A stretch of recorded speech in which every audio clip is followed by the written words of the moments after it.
At the dawn of the third millennium BC, the world was changing. In Mesopotamia, rival city-states clashed endlessly, each one a tiny kingdom with no unifying identity. But far to the west, along the banks of the Nile, a very different story unfolded. Egypt, a narrow ribbon of fertile land hemmed in by desert on both sides, emerged as the world's first true nation. It was a land strangely shaped, over 400 miles long, yet at points so narrow that a man standing on the desert edge to the east could gaze straight across the Nile and see the wasteland stretching to the west. Within this long corridor of green, a new idea was born, that of one king, ruling one people. Tradition tells us it was King Narmer who brought Upper and Lower Egypt together. To cement this unity, he founded the capital of Memphis at the very border where north met south. The site itself was hardly ideal, marshy, wet, and prone to flooding. Herodotus later claimed that Narmer's first great task was to build a mighty dam to hold the Nile at bay. Yet the location had a symbolic power. Memphis stood as a bridge between two once separate lands, now ruled as one. With Narmer, Egypt stepped out of prehistory and into the age of dynasties. He was followed by a line of rulers we call the First Dynasty, and with them came the transformation of kingship. These men were not merely chiefs of tribes or leaders of armies. They became pharaohs, living gods on earth, mediators between the divine and the mortal. We know only fragments about these early rulers, but the outlines are clear. For the first time, Egypt saw a formal royal court. Taxes were collected and redistributed. Skilled craftsmen, priests, and scribes emerged. People freed from farming so that they could devote themselves to the service of the state and its king. Some pharaohs looked beyond their borders. King Jer, the third ruler of the dynasty, led expeditions deep into Nubia.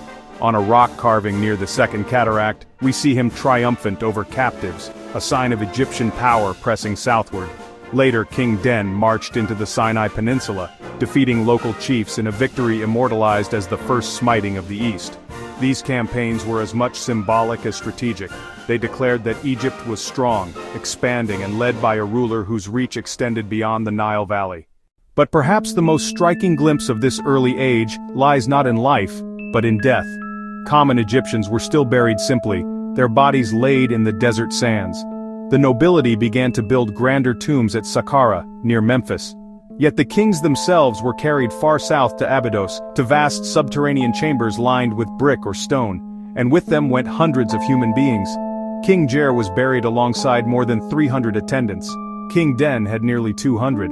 These were not symbolic statues or carvings, they were living courtiers and servants sacrificed to follow their ruler into the afterlife. Beside the tombs lay huge wooden boats, some over 30 meters long, sealed in pits. Just as the sun god sailed the skies in his divine bark, the pharaoh and his retinue would journey across eternity aboard these vessels. In their theology, the king's authority did not end with his death. His courtiers followed him because he still ruled, only now in the land beyond the horizon. It was during these centuries that Egypt's great myths began to crystallize. The god Osiris, first king of earth, was slain by his jealous brother Set and cast into the Nile. His wife's sister Isis found and revived him, just enough for Osiris to father a son, Horus. Osiris then descended to the underworld as lord of the dead, while Horus ruled the living. This cycle of death and rebirth became the pattern of kingship.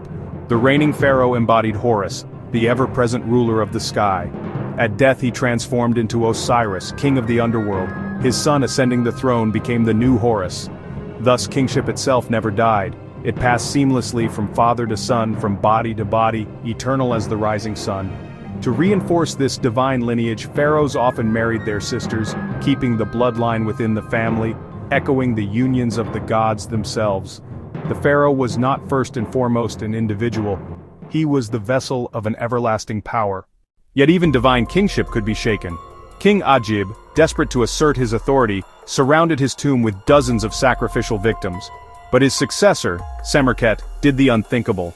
He ordered Ajib's name to be erased from monuments. To chisel out a royal name was not just vandalism. To Egyptians whose hieroglyphs carried magical weight, it was to destroy the very memory of a king's existence. At the same time, nature itself betrayed the pharaohs. The Nile's floods, once steady, began to shrink.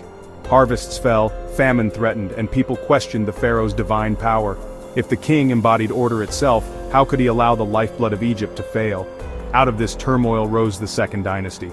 Civil war broke out between North and South. Kings switched loyalties, some even aligning themselves with Set, the god of chaos, rather than Horus. Egypt teetered on the brink of collapse. The conflict reached its height under King Sekhemib, whose inscriptions bore the sign of Set. His reign reflected a nation divided, one Egypt loyal to Horus, another to Set. Battles raged and the armies of the north pushed deep into southern territory. But then came Kasekhem, a ruler of Upper Egypt. Gathering his forces, he struck back with ferocity. Statues from Hierakonpolis show him seated in triumph, wearing the white crown of the south, while beneath his throne lie heaps of slain northerners. Egypt had endured its first civil war, and Kasekhem emerged as victor. To heal the rift, he changed his name to Kasekhemwy. The two powerful ones appear. In his royal title, the falcon of Horus and the beast of Set stood side by side. For the first time, the two warring powers were symbolically reconciled. Kasekhemwy went further. He married a princess of Lower Egypt, sealing the unity of the land by blood as well as by sword. Trade routes reopened, and Egyptian ships once again reached the cedar forests of Byblos. In his massive tomb at Abydos, rich with stone and copper, there were no sacrificial victims, a sign that kingship itself was evolving. The pharaoh no longer needed to prove his power with slaughter. From this fragile reconciliation emerged the Third Dynasty, an age of stability and innovation. Freed from civil war, Egypt's rulers could now turn their energy to monuments, art, and the first great pyramids.